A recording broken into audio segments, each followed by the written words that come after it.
फिर से क्या हुआ? मम्मी को बता दूंगा, मम्मी को बता दूंगा। ये पापा और जिग्ना का की पप्पी। केवल केवल केवल केवल तू जो मांगेगा ना तेरे को मिलेगा। बच्ची सच्ची?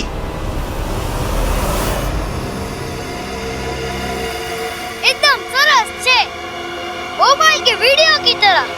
डाल दो।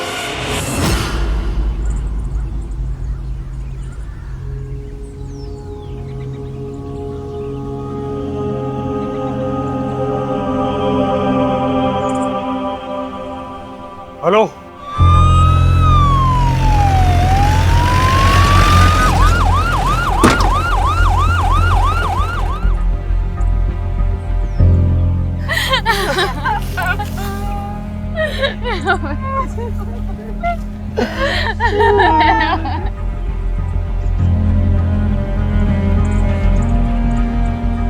किसने उतारा इसे नीचे? सर मैंने उतारा उसे। क्राइम सीन के साथ टैंपर किया आपने, सबूत कॉम्प्रोमाइज किए। नीचे हटिए।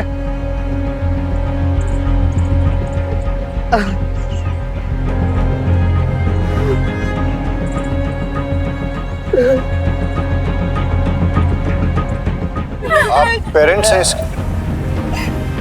छोटा सा बच्चा कैसे?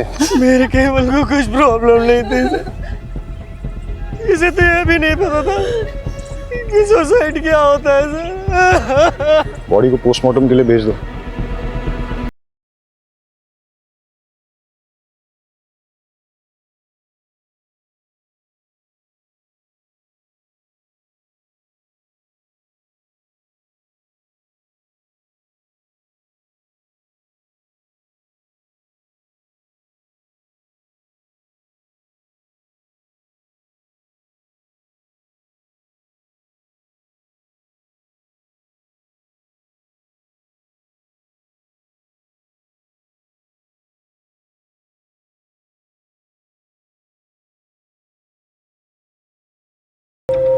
तुम्हारे लिए गिफ्ट, न्यू फोन। सच पापा? यस। Thank you. सर यहाँ देखिए।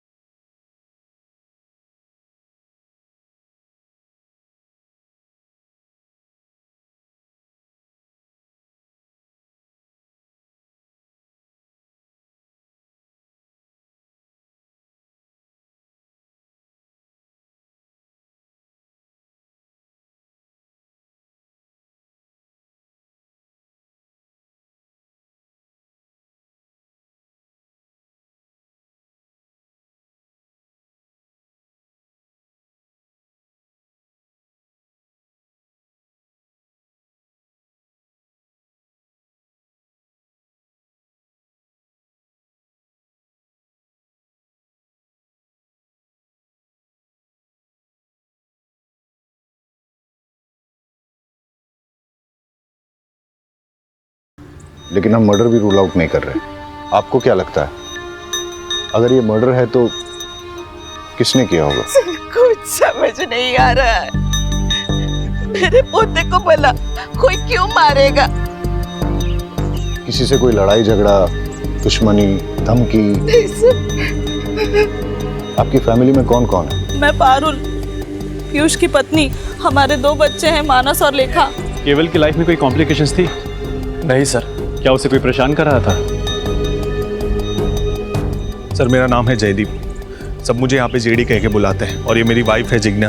आप लोगों को क्या लगता है मर्डर किसने किया होगा? हमने तो कभी सपने में भी नहीं सोचा था कि हमारे परिवार में ऐसा कुछ होगा। हादसा और गुनाह हमेशा दूसरों के साथ नहीं होते, कभी अपने भी इसकी चपेट में आ जाते हैं। आपको किसी पे शक?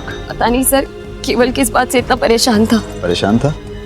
क्यों, क्या वजह थी? पता नहीं, पर मुझे ऐसा लग रहा था कि कुछ दिनों से वो बहुत परेशान है। कहीं उसने खुद ही तो। आपको ऐसा क्यों लगता है कि केवल ने खुद ही? आपने उसके मोबाइल में वो वीडियो देखा ना सर? यही तो प्रॉब्लम है, इंटरनेट पे अच्छी चीज़ों के साथ साथ बुरी चीज़ें भी अवेलेबल हैं। इसीलिए तो समझदार माँ बाप बच्चों की अच्छी परवरिश के लिए उन्हें मोबाइल खरीद कर ही नहीं देते। हमारी समझदारी में जाएगी तू? तू सिखाएगी मुझे परवरिश? फोन ने नहीं, तेरी बुरी नजर ने मार डाला मेरे केवल को। और साहब, मेरा केवल कुछ परेशान नहीं रहता था। तुझे क्या लगता है मुझे पता नहीं चलेगा? जानबूझकर पुलिस को कुछ भी बोली जा रही ताकि उनका शक तुझ पे ना जाए। मुझे सब पता है, तूने मार डाला मेरे घर का। बोल, क्यों बोलो?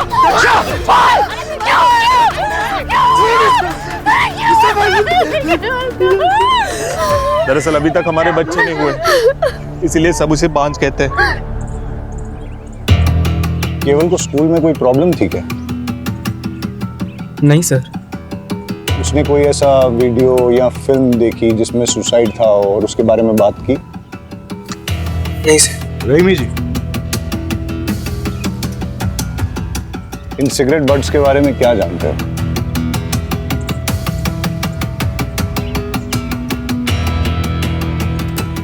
नहीं सर, कुछ भी नहीं। ये आप में से किसी की स्कूल ड्रेस के बटन्स हैं, रिबन है? हाँ सर, कल जब राशि स्कूल से आई थी तब उसके साथ एक ही रिबन था और सर वो भी फटा हुआ था। आप लोग इसी रास्ते से रोज स्कूल जाते हो अकेले? सलोनी, घबराओ मत, बताओ मेरे को। एक बार केवल भैया ने कहा था, हम सब तो डरते रहेंगे, आज नहीं तो कल हमें इन डेंजरस लड़के से लड़ना तो पड़ेगा ना। वो कौन लोग थे?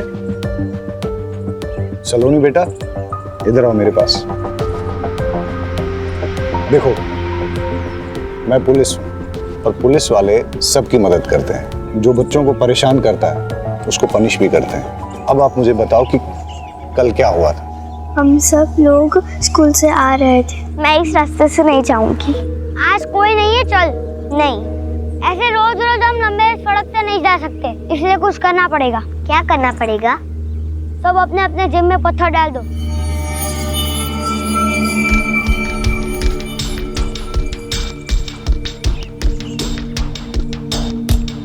आप कहाँ भागोगे? बाबा ने कहा डरना बुरी बात है, डरेगा तो डराने वाला और डरेगा।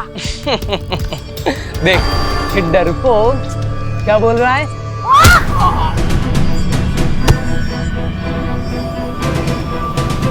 रुक, अब देखना हम तुम्हारा क्या करते हैं। Just wait and watch. कौन थे वो लोग जिन्होंने आप लोगों को धमकाया था? वो अपने आप को 3 आवर्स कहते हैं। We are 3 hours.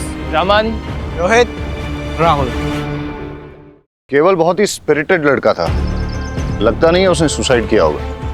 Curiosity sir, इस एज में बच्चे बहुत क्यूरियस होते हैं, हर नई चीज़ ट्राई करना चाहते हैं। केवल ने भी out of curiosity suicide video देखा होगा, थोड़ी देर रस्सी से लटक के उतरने वाला होगा, लेकिन एक्सीडेंटली रस्सी गले में फंस गई, सिचुएशन आउट ऑफ कंट्रोल हो गई और उसकी डेथ हो गई होगी। पाठक सर, मैं सुसाइड और मर्डर के दोनों ऑप्शंस ओपन रखने चाहिए। केवल को धमकाने वाले भले 14-15 साल के लड़के थे, लेकिन इस उम्र में भी लड़के भयंकर क्राइम करते हैं। इन तीनों आवर्स की कुंडली निकालते हैं, सवालों की बौछार करते हैं और सच सामने आ जाएगा। सो 3 आवर्स, रमन, रोहित, राहुल, तुम लोग इनोसेंट हो? आंसर मत देना। तुम लोग ये वाली सिगरेट पीते हो? कुछ भी कहने की जरूरत नहीं है। इन सिगरेट बड्स पर हमें सिगरेट पीने वालों के डीएनए इम्प्रिंट्स मिल जाएंगे और वो हम तुम्हारे डीएनए सैंपल्स के साथ मैच करेंगे तो हमें पता चल जाएगा। लेकिन हम बच्चों का डीएनए सैंपल देने से मना करते हैं। ये भी बच्चों ने जो पानी पिया है उसमें हमें इनके डीएनए इम्प्रिंट्स मिल गए। इंस्पेक्टर, आप ऐसा नहीं कर सकते। नहीं, हमने क्या किया है? हमने तो सिर्फ बच्चों को पानी पिलाया है। अब अगर एविडेंस खुद हमारे पास चल के आएगा तो हम तो मुंह नहीं मोड़ सकते ना। वैसे इतना एविडेंस काफी होगा इन तीनों आर्ट्स को J for juvenile home detention भेजने के लिए। और केवल की सिस्टर्स ने जो स्टेटमेंट दिया है उससे तो क्लियर हो जाता है कि तुम लोग केवल को हार्म करना चाहते थे। पर हमने केवल को नहीं मारा है। Prove it. ये क्या बात हुई? इन्हें कुछ भी प्रूव करने की जरूरत नहीं है। वकील साहब, ये मोबाइल केवल का है और इसमें हमें वो मैसेजेस मिले हैं जो तुम लोगों ने केवल को भेजे। रमन, तुमने मैसेज भेजा, सिस्टर्स के सामने सुपर हीरो बनता है, अकेले में मिल। रोहित, तुझे उल्टा टांग के मारूंगा। राहुल, बहुत शातिर बनता है, अकेले में मिल। ये मैसेज तुम लोगों ने ही भेजे ना?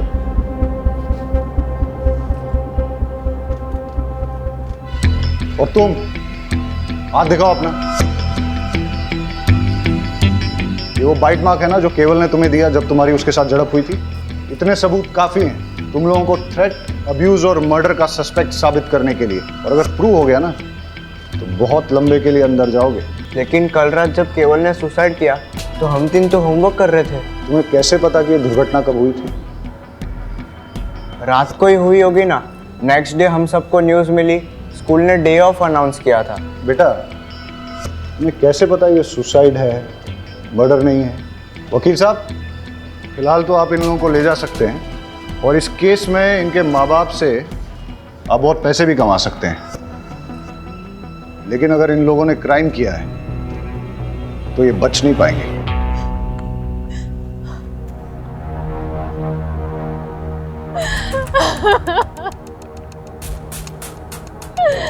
तेरी छाव में खेलकर बड़ा हो रहा था मेरा बच्चा, तू ही उसे खा गया। क्यों? केवल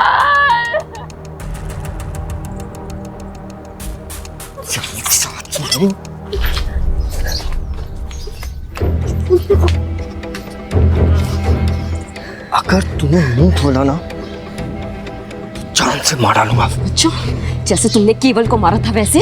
मैंने मेरे बेटे को नहीं मारा है, तूने मारा है।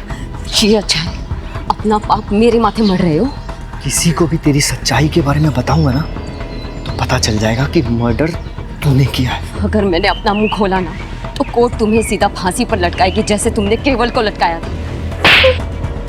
तुझे क्या लगता है तू मुझे मर्डर केस में फंसाएगी और मैं चुप बैठूंगा? अब देख मैं तेरे साथ क्या क्या करता हूं।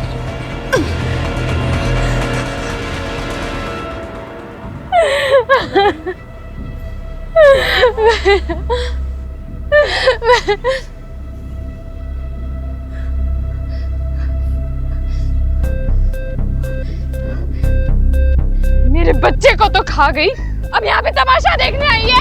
हाँ, तूने मेरे बच्चे को मार डाला। मेरा केवल तेरी वजह से मरा है। क्या करने आई अब यहाँ पे? चली जा, जा।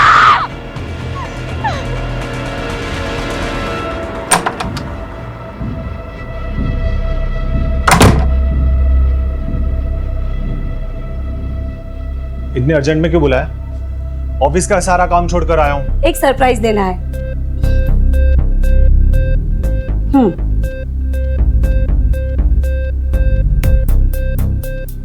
बच्चों के कपड़े मैं क्या करूंगा इसका? आप ही है ना, समझते ही नहीं है। मैं माँ बनने वाली हूँ। प्रेग्नेंट। क्या? प्रेग्नेंट?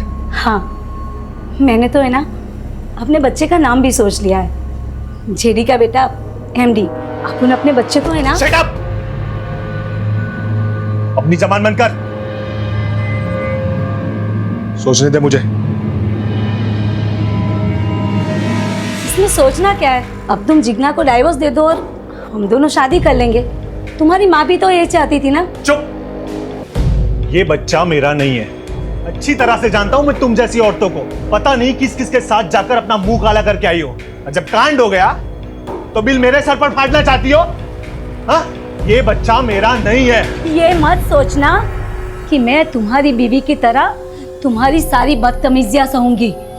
अगर मैं दिलो जान से प्यार करना जानती हूँ तो अपना हक लेना भी जानती हूँ। तुम्हें मुझसे शादी करनी पड़ेगी और अपनी जिम्मेदारी भी निभानी पड़ेगी, वरना क्या? हाँ? बोलना। वो तो वक्त आने पे ही पता चलेगा कि मैं किस हद तक जा सकती हूँ। धमकी दे रही है मुझे? मेरा पेट। धमका रही है मुझे? बताना किस हद तक तू जा सकती है, बताना। कम से कम अपने बच्चे के बारे में तो सोच लेते। ये बात ना जिसका पाप अपने पेट में पाल के घूम रही हो ना, उसे जाके बोल, समझे?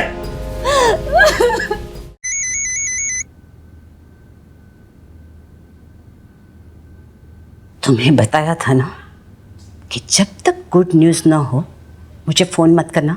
गुड न्यूज़ ही बैड न्यूज़ बन गई है। आपके बेटे जेडी से मैं प्रेग्नेंट हो गई हूँ और वो इसे अपना बच्चा मानने से इनकार कर रहा है। सुनेत्रा शांत हो जा, रोना मत। अरे जयदीप थोड़ा बोखला सा गया है। आप ही बताइए मैं क्या करूं? एक काम कर, डीएनए टेस्ट करवा ले। एक बार पता चल जाए कि तेरे बच्चे का बाप जयदीप ही है, बाद में कोई कदम उठाएंगे। जी जी। और सुन, बच्चा जल्द से जल्द गिरा देना। क्या? घर में इतना बड़ा हादसा हो गया है, मेरे पोते की मौत हो गई है और ऐसी हालत में शादी ब्याह तो नहीं कर सकते ना। और मैं नहीं चाहती कि हमारे खानदान के बेटे की समाज में इधर उधर बात होए कि मेरा जयदीप ने लड़की को शादी से पहले ही प्रेग्नेंट कर दिया। और वैसे भी जिज्ञा से डिवोर्स लेने में थोड़ा टाइम लगेगा ना, ठीक है?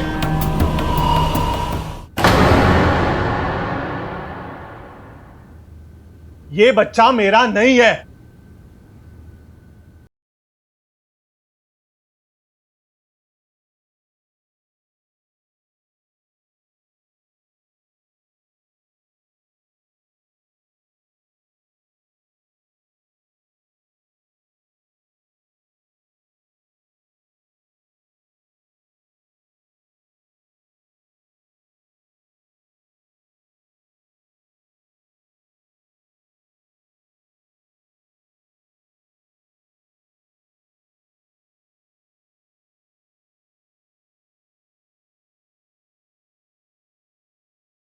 शादी कब करेंगे?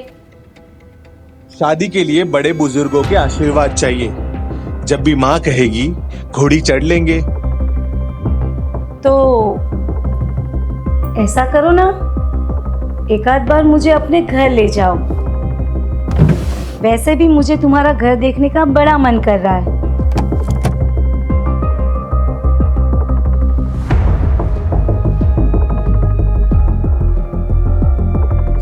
पागल हो गया? अगर तुम घर आई तो जिग्ना को पता चल जाएगा और फिर डिवोर्स देना और मुश्किल कर देगी वो। हाँ, पर मुझे तुम्हारा घर देखने का बड़ा मन कर रहा है। अच्छा, तो चलो पहले जो करने आए हैं वो करते हैं ना।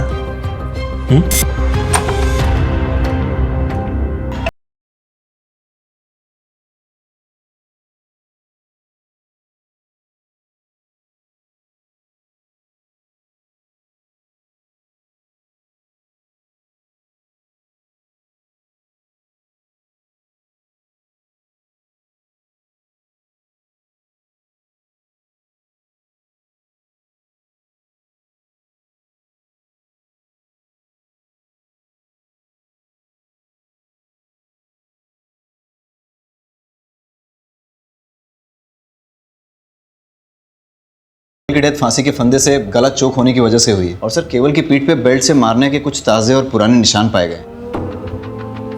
मतलब केवल को पहले किसी ने बेल्ट से पीटा है, उसके बाद उसका मर्डर हुआ है, लेकिन उसकी फैमिली में किसी ने इसके बारे में कुछ बताया नहीं। ये बड़ी बात छिपाने के पीछे क्या मकसद हो सकता है? शायद क्रिमिनल को बचा रहे होंगे। मतलब कि फैमिली को पता है कि क्रिमिनल कौन है? अब तो उस फैमिली से मिलके ही दूध का दूध और पानी का पानी होगा।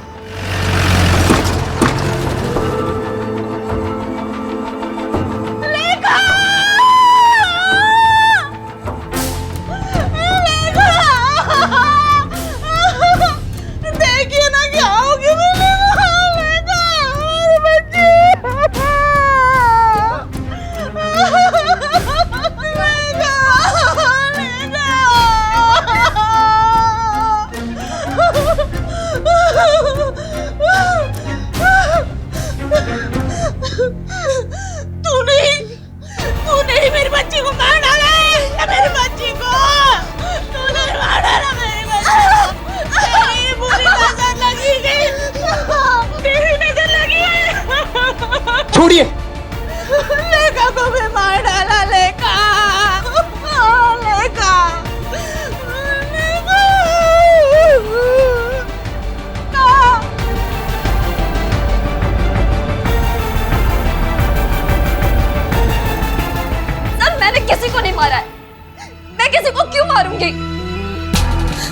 सब लोग आप पे शक क्यों कर रहे हैं? ये सारे मेरी खूबसूरती से जलते हैं सर।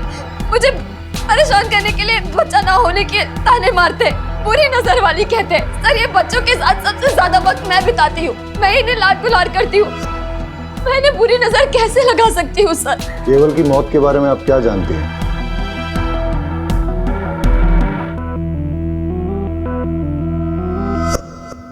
केवल को बेल्ट से कौन मारता था? फिर से क्या हुआ? मम्मी को बता दूंगा, मम्मी को बता दूंगा। केवल केवल केवल तू जो मांगेगा ना तेरे को मिलेगा। केवल का मुंह बंद करने के लिए दीपेन ने पहले केवल को मोबाइल दिया, फिर चॉकलेट, फिर टॉयज और न जाने क्या क्या। लेकिन फिर भी केवल कई बार कह देता था कि वो जाकर सब कुछ अपनी मम्मी को बता देगा। और सर इसीलिए दीपेन ने केवल को। तो आप ये कह रही हैं कि एक छोटे बच्चे के ब्लैकमेल से थक के, डर के मारे दीपेन ने उसे फांसी पे लटका दिया, और आप ये भी कह रही हैं कि दीपेन का आपके प्रति आकर्षण एक तरफा था, आपकी तरफ से कुछ नहीं था। चलो अगर इस बात को मान भी लेते हैं, आप ये बताइए फिर लेखा को किसने मारा और क्यों मारा? सर लेखा के बारे में मुझे कुछ नहीं पता। आपको कुछ नहीं पता है तो चलिए मैं बता देता हूँ। लेखा की बॉडी जिस बेड पे मिली उस पे चंदन और फूल मिले, और लेखा की बॉडी से चंदन और धूप की स्मेल आ रही थी। ऐसा लगता है उसे किसी पूजा की विधि में शामिल किया गया था। इस बारे में क्या जानती हैं आप? इस बिटिया की पवित्र आत्मा ऐसे ही एक भोले और मासूम जीव को आकर्षित करके आपकी कोख में स्थापित करेगी और आपकी गोद भरी हो जाएगी, आप भी माता बन जाएगी। लेकिन सर पूजा विधि खत्म होते ही मैंने उसे सही सलामत उसके बिस्तर पर लिटा दिया था। मैं आपसे आखिरी बार पूछ रहा हूँ, क्या आपने इस पूजा विधि के लिए लेखा की जान ली? सर मैंने लेखा को नहीं मारा है, मैंने उससे कुछ नहीं किया है। देखिए अगर आप नहीं बताएंगे तो मेरे पास और कोई रास्ता नहीं रहेगा। लेके जाइए इनको। सर मैंने कुछ नहीं किया सर, सर मैंने कुछ नहीं किया। आप उस जिग्ना के कहने पर मुझ पर इतना गंदा आरोप कैसे लगा सकते हैं? बहुत गिरी हुई औरत है वो। बस जितना पूछा जाए उतना ही बताओ। सच ये है कि तुमने जिग्ना के साथ गलत हरकत की और केवल ने तुम दोनों को देख लिया। वो किसी को कुछ बोल न दे इसलिए तुमने उसे बेल्ट से मारा, और तब भी जब वो नहीं माना तो उसका मुंह हमेशा के लिए बंद करने के लिए तुमने उस पेड़ पर रस्सी से टांग के उसको मार डाला। आ गए ना आखिर अब उस शातिर औरत की बातों में। अरे मैं तो बेल्ट पहनता ही नहीं हूँ, मैं सिर्फ कुर्ता पजामा पहनता हूँ। आप चेक कर लीजिए। आपके बड़े भाई की बेटी लेखा, उसको किसने और क्यों मारा? उसको भी उस जिग्ना नहीं मारा होगा। अरे बच्चा पैदा करने के चक्कर में पता नहीं क्या तंत्र मंत्र विद्याएं करती फिरती है, पता नहीं किन किन बाबाओं के पास जाती है। ऐसा ही कुछ करने के चक्कर में उसने उस बच्ची की जान ले ली होगी। तुम और जिग्ना एक दूसरे पर आरोप लगा रहे हो, लेकिन मैं ऐसा भी तो सोच सकता हूं कि केवल की ही तरह लेखा ने भी तुम दोनों को एक साथ देख लिया और फिर उसका मुंह बंद करने के लिए तुमने उसकी जान ले ली।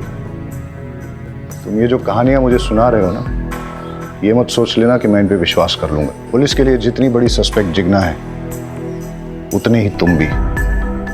और ऐसा भी हो सकता है कि तुम दोनों ने मिलके ये क्राइम किया हो।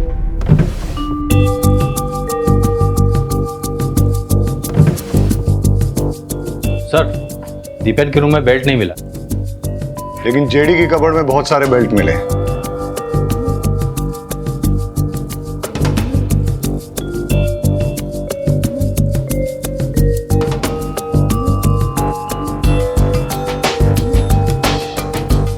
इस पिलो की हालत,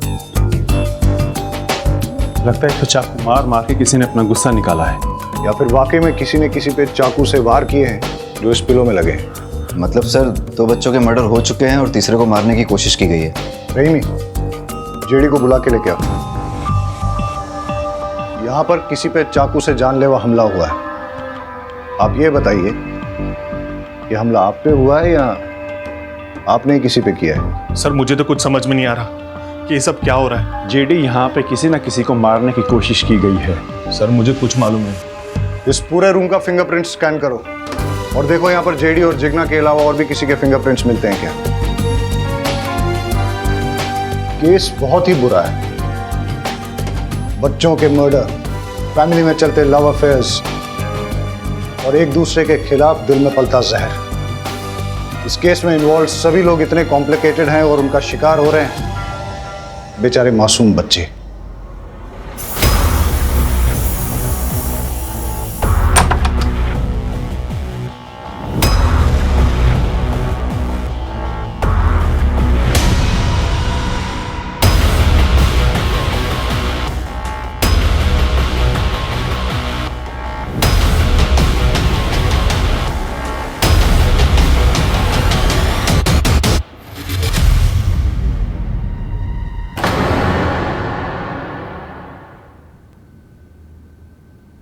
ऊपर तो नहीं है राशि। ऊपर नहीं है? हाँ। क्या हुआ? मैं ऊपर रूम में देखा, राशि कहीं मिल ही नहीं रही है। अरे बाहर खेल रही होगी, रुको मैं देख कर आता हूँ। राइट, मैं ऊपर छत पे देखता हूँ। मैं आंगन में देख के आती हूँ, आंगन में ही होगी। मैं भी चलता हूँ, चल। इसका दूध रखा है यहाँ पे, आई नहीं। राशि तो आंगन में नहीं है। राशि ऊपर छत पे भी नहीं है। अरे राशि बाहर भी नहीं है। काकी, काकी, जहाँ केवल की लाश मिली थी, आज उसी पेड़ के नीचे एक बॉक्स मिला है और लोग कह रहे हैं कि उस पे खून के निशान है। क्या?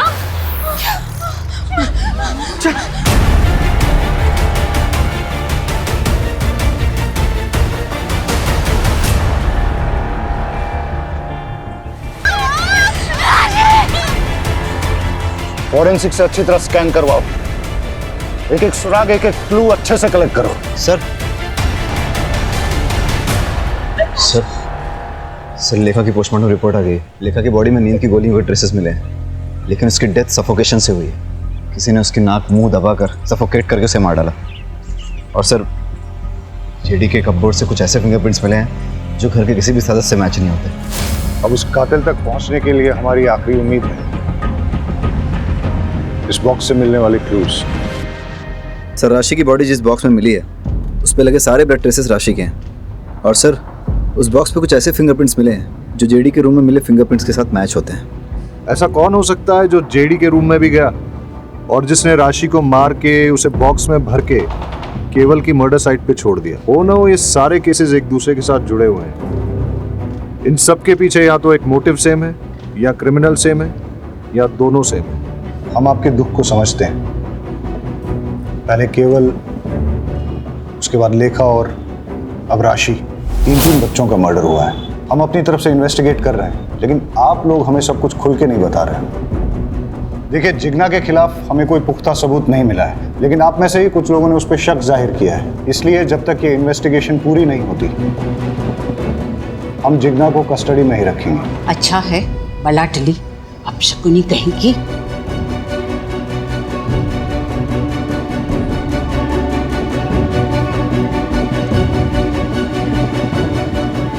अब हमें आगे की इन्वेस्टिगेशन इसी दिशा में करनी चाहिए, लेकिन फिलहाल उन मिस्टीरियस फिंगरप्रिंट्स के बारे में पता करो। हो सकता है कि उससे कोई राज खुले और हम होने वाले किसी क्राइम को रोक सकें। All set? स्पीकर ऑन करो। हंसते खेलते परिवार को किसी की नजर लग गई है। मुझे तो कुछ समझ नहीं आ रहा कि क्या करें। जब से लेखा गई है तब से किसी चीज में मन नहीं लग रहा है। अपने बच्चे की मौत कौन सह सकता है? पता नहीं क्या हो रहा है यार। इस घर में मैंने अपने बेटे केवल और बेटी राशि को दोनों को खो दिया। मुझे समझ नहीं आ रहा मैं क्या करूं। माँ, मैं चाहती हूँ कि मेरी सलोनी को लेकर मैं इस घर से बहुत दूर चली जाऊं, ताकि उस पर भी इस घर का काला साया ना पड़े। ये घर वैसे ही मेरे केवल और मेरी राशि को तो खा ही चुका है। अपने बच्चे की मौत कौन सह सकता है? नहीं, मैं अपने बच्चे को नहीं गिरा सकती। अगर जरूरत पड़े तो मैं कोर्ट भी जाऊंगी। कोर्ट में जा या पार्लियामेंट में जा, मुझे कोई फर्क नहीं पड़ता। मैं तेरी धमकी से डरने वाली नहीं हूँ, समझी? बंद करो। ये कौन है जिससे अपरा इतना गुस्से में बात कर रही है? कौन है जो बच्चा गिराने की बात कर रही है? 3 बच्चों का मर्डर और अब ये चौथा बच्चा गिराने की बात। हो सकता है ये भी उन बच्चों के मर्डर से जुड़ी हुई है। पता लगाओ ये औरत कौन है।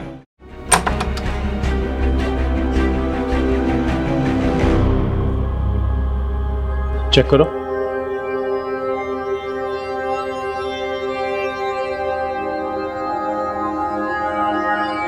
क्यों आए हो यहाँ पे? चले जाओ यहाँ से। मेरे जख्मों पे नमक छिड़कना है हो। मैं कहती हूँ चले जाओ यहाँ से। छोड़ो मुझे, छोड़ो, छोड़ो।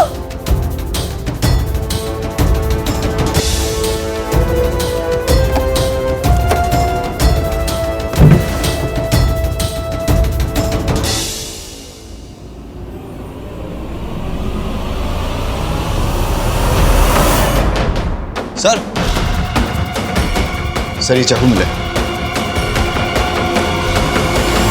चलो। सर आप अपरा से किस बच्चे को गिराने की बात कर रही थी? और ये केवल, लेखा और राशि के मर्डर के बारे में क्या जानती हैं आप? और वैसे आपका इस परिवार से क्या संबंध है? अपरा जी मेरी दूर की रिश्तेदार हैं। मम्मी डैडी के गुजर जाने के बाद मैंने अकेले ही बड़ी मुश्किल से मैनेज किया। अपरा जी ने अपने बेटे जेडी से मेरी शादी करवाने का वादा किया था, लेकिन उनकी एक शर्त थी। मुझे जयदीप के बच्चे की माँ बन सके ऐसी बहू चाहिए, और मेरी नज़र में तू, अगर तू शादी करके मेरे घर में आएगी तो तुझे खाने पीने, रहने, कपड़े, जेवर की कोई कमी नहीं होगी। लेकिन हाँ, इससे पहले तुझे साबित करना होगा कि तू माँ बन सकती है। बिना प्रेग्नेंट हुए मैं तेरी शादी करके अपनी बहू तो नहीं बना सकती ना। बस इतना ही? हाँ सर। शायद आप भूल गई हैं कि आपके घर के बाहर एक सीसीटीवी कैमरा है। उसकी फुटेज हमने चेक की।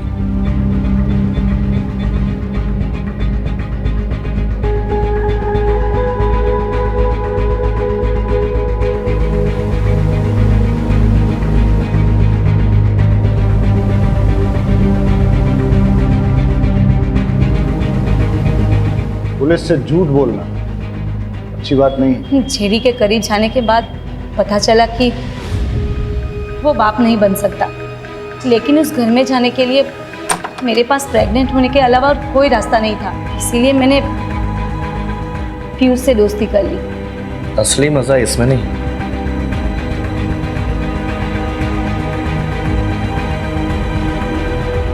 इसमें। पीयूष मेरे लिए दीवाना हो गया और मैं बच्चे के लिए उससे प्रेग्नेंट हो गई। बस दीपेन से जिगना प्रेग्नेंट ना हो जाए, और अगर हो गई मैं उसकी पोल खोल दूंगा। किसी भी हालत में मैं तुम्हें प्रेग्नेंट करके अपने भाई जेडी की बीवी बना के अपने घर में लेके आऊंगा, ताकि अपनी आशिकी जिंदगी भर चलती रहे। मैंने जेडी को बताया कि ये तुम्हारा ही बच्चा है, लेकिन जेडी भरोसा ही नहीं कर रहा था। मैं परेशान हो गई थी।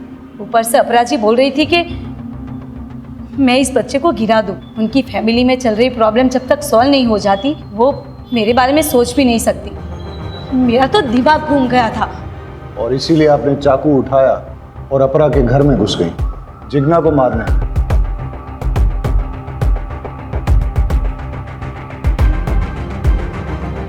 ये चाकू आपके घर से मिला है? उस वक्त तो बहुत गुस्सा आया कि मैं जिगना को नहीं मार पाई, लेकिन अब अच्छा लग रहा है कि मेरे हाथों उसका मर्डर नहीं हुआ, वरना मैं हमेशा के लिए फंस जाती। और वैसे भी ऐसी घटिया फैमिली की बहू बनने की इच्छा ही नहीं है। अब ख्याल तो आपको बहुत अच्छा आया, काश ये एहसास आपको सही वक्त पे हो गया होता। एनीवेज, तो आप ये बताइए कि कल आप अपने सीसीटीवी कैमरा पर स्प्रे पेंट मार के कहाँ के लिए निकले?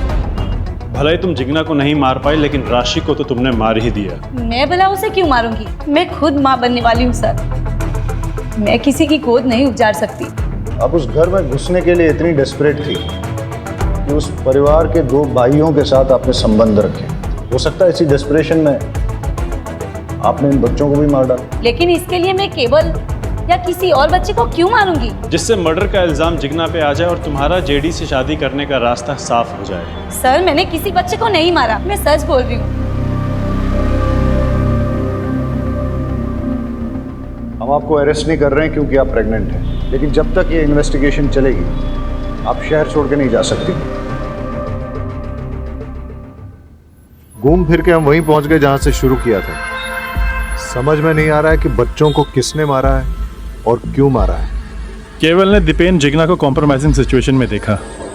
हो सकता है दीपेन और जिग्ना ने अपनी इज्जत बचाने के लिए उसका मर्डर कर दिया हो, पर लेखा, उस बेचारी को कोई क्यों मारेगा? सर, अगर मान लिया जाए कि जिग्ना ने लेखा को मारा है तो उसका मोटिव क्या हो सकता है? इधर इट्स अ ह्यूमन सैक्रिफाइस, या लेखा ने भी दीपेन और जिग्ना को देख लिया था। लेकिन जब राशि का मर्डर हुआ उस वक्त तो जिग्ना लॉकअप में थी। समझ में नहीं आ रहा है कि इन बच्चों ने ऐसा क्या किया जो किसी ने इनकी जान ले ली। कौन हो सकता है कातिल? सर मुझे जिग्ना से मिलना है। देखिए सर ने मना किया, आप नहीं मिल सकते। सर उसे मिलना बहुत जरूरी है, मुझे उससे एक अर्जेंट बात करनी है। आई एम सॉरी, मैं रूल्स नहीं तोड़ सकता, आप जा सकते हैं। सर प्लीज मुझे मिलने दो सर। मैंने कहा ना आप जाइए।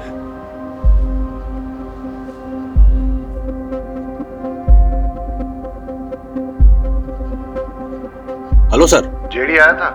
जेडी आया था अभी जिग्ना से मिलने के लिए, लेकिन मैंने उसे मिलने नहीं दिया। इंटरेस्टिंग। जय कहाँ है? सर आपके इंस्ट्रक्शंस के मुताबिक वो सस्पेक्ट के पीछे गए नजर रखने के लिए। Okay sir.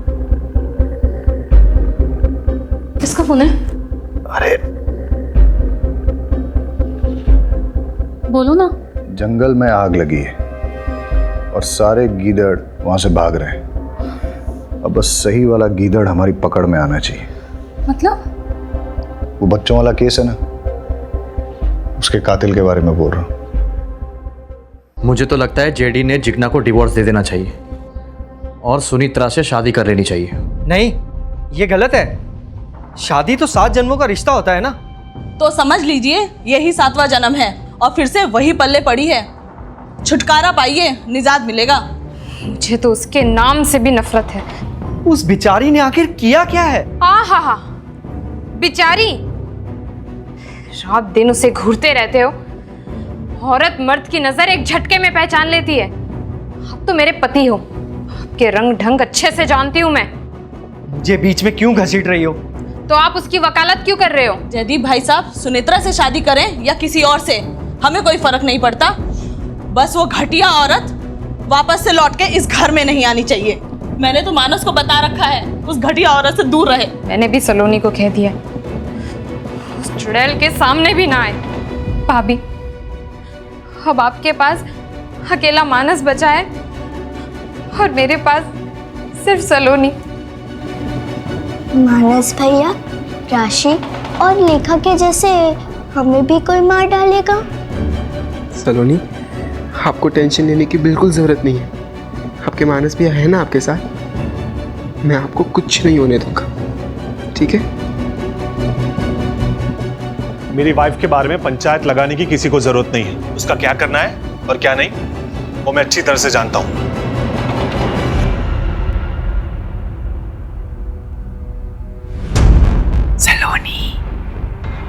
सलोनी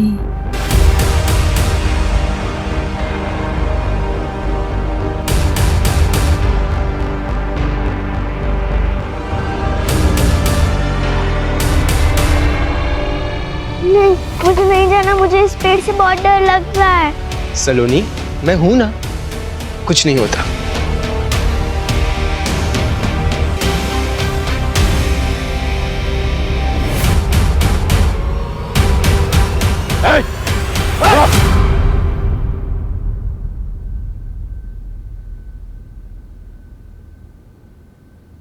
मेरी इसमें कोई गलती नहीं है सर। ये सारी गलती मेरे फैमिली मेंबर्स की है। वही लोग रिस्पॉन्सिबल है केवल लेखा और राशि की मौत के लिए। मैंने तो सिर्फ उन्हें मारा है सर, मेरे फैमिली मेंबर्स को सबक सिखाने के लिए। कैसा सबक? मेरे जिग्ना कॉकी के इंसल्ट करने का सबक। इसीलिए क्योंकि उनको बच्चे नहीं हो रहे थे और वो दीपेन चाचू इतने चीप, हर वक्त सारी सिचुएशन का सिर्फ फायदा उठाते रहते थे वो, पर इस सारी सिचुएशन का सर फायदा उठाया उस केवल ने। सब कुछ देख चुका था सर वो। दीपेन चाचू की सारी करतूतों के बारे में उसे पता चल गया था और वो दीपेन चाचू को बार बार ब्लैकमेल कर रहा था कि वो सब कुछ जाके दक्षा चाची को बता देगा। और उसी वक्त मैंने डिसाइड कर लिया सर, मुझे केवल को मार देना चाहिए। और इसी के बाद मेरी माँ, मेरी अपनी माँ ने जिग्ना काकी पे शक करते हुए ये कहा कि हमें उनसे दूर रहना चाहिए। और सर वो तो ठीक है, पर लेखा ने ये बात मान भी ली। उसी वक्त मुझे मेरी माँ पे बहुत गुस्सा आया, इसलिए मैंने सोच लिया कि अगर आपको बेटे नहीं होते तो उसका दुख, उसका दर्द क्या होता है वो आप महसूस करके देख लीजिए। मैंने लेखा को भी मार डाला सर। लेकिन तुमने राशि को क्यों मारा? सर वो तो आप लोगों की गलती है। आपने जब केवल और लेखा की मौत के बाद मेरी जिग्ना काकी को उस लॉकअप में डाल दिया, क्या वो सही था? इसीलिए मैंने राशि के मर्डर का प्लान किया और उसे टारगेट किया। और उसी वक्त मुझे जेडी और सुनेत्रा के बारे में पता चला और सुनेत्रा को फंसाने के लिए मैंने उसके सारे फिंगरप्रिंट्स ले लिए और उस बॉक्स के ऊपर मैंने इम्प्रिंट कर दिए। मुझे लगा अब तो आप मेरी जिग्ना काकी को लॉकअप से बाहर कर दोगे, पर नहीं, आपने ऐसी बात तक नहीं की। इसके बाद मुझे सलोनी को टारगेट करना पड़ा सर। अब मैं एक मर्डर करूं या 3, मर्डर तो मर्डर होता है ना सर। सबको मार दिया मैंने। तुमने अपने भाई बहनों का मर्डर किया, तुम्हें कोई गिल्ट, कोई दुख नहीं है? नहीं है सर, क्योंकि मैंने ये सब कुछ मेरे जिग्ना काकी के लिए किया है। बहुत प्यार करता हूं मैं उनसे। आप मुझसे दूर रहिए please. I love you Jigna काकी, मैं आपसे बहुत प्यार करता हूं काकी। आई लव यू काकी। जिग्ना काकी लव यू। जिग्ना, मुझे माफ कर दो। तुम मां नहीं बन पाई क्योंकि कमी मुझ में थी। सब लोग तुम्हें परेशान करते रहे, लेकिन मैंने किसी को सच नहीं बताया। यहां तक कि मौका मिलते ही मैंने सुनेत्रा से अफेयर कर लिया। लेकिन जब उसने मुझे यह बताया कि वो मेरे बच्चे की मां बनने वाली है, तब मुझे समझ में आया कि वो मुझसे प्यार नहीं, नाटक करती है। और मुझे समझ में आ गया कि इस दुनिया में सिर्फ मुझे प्यार कोई करता है, वो सिर्फ तुम हो। सर एक बात पूछूं? हमारे पास सुनेत्रा के खिलाफ पूरे सबूत थे, उसके पास मोटिव भी था, जिग्ना को घर से हटाना। फिर भी आपने कैसे, क्यों मानस पे जीरो इन किया? जब हमने इन लोगों से कहा कि जिग्ना की कस्टडी बढ़ा दी गई है, तो इनमें से 2 लोग थे जिनके होश उड़ गए, वो सकते में आ गए। फैमिली के बाकी मेंबर्स ने घर जाके अपने दोस्तों रिश्तेदारों से नॉर्मली बात की, जैसा ऐसे केसेस में होता है। लेकिन 2 लोग ऐसे थे जो बिल्कुल चुपचाप थे, जेडी और मानस। हाँ, क्योंकि उन लोगों को ये बात बिल्कुल अच्छी नहीं लगी कि जिग्ना को कस्टडी में रहना पड़ेगा। इनफैक्ट जेडी तो जिग्ना से मिलने के लिए भी आया, हो सकता है गिल्ट की वजह से या फिर उसे पता था कि वो इनोसेंट है। मानस एकदम चुप रहा। लेकिन हम लोग जानते थे कि अगर हम जिग्ना की कस्टडी बढ़ाएंगे तो मर्डर की बेचैनी और बढ़ती चली जाएगी, और ऐसे में वो कोई ना कोई गलती जरूर करेगा।